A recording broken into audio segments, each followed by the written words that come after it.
that students are dead when they come here to study, when they come here to struggle.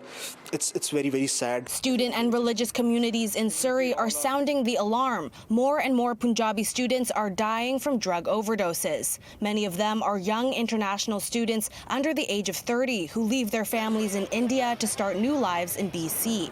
So when they pass away, the local Gurdwara takes care of their last rites and sends their bodies home.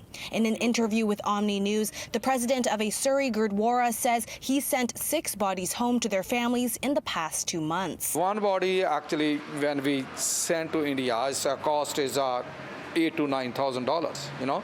So in 2 years we spent $200,000. So there is a 80% cause of death is a drug overdose. A University Student Association president says he thinks the move for international students to Canada can be a shocking and isolating experience. There are a number of issues which they face, which include, high prices of groceries and loneliness from their family members as they live here alone, and some even feel a bit away from the social or society spectrum, and which somehow adds a lot to their mental health crisis as well. And adding drugs to cope with those issues, not knowing what it could be laced with, has proven deadly for that 80% helped by the Gurdwara. If they're, going towards addiction, sometimes there's peer pressure.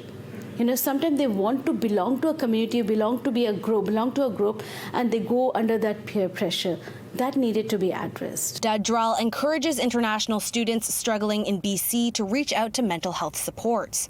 BC's Mental Health and Addictions Minister told Omni News on Wednesday that the ministry is trying to find a solution to this problem. And one mental health advocate has a few ideas of where the government can start. We need decisive action around safe supply. We need decisive action around multilingual treatment options.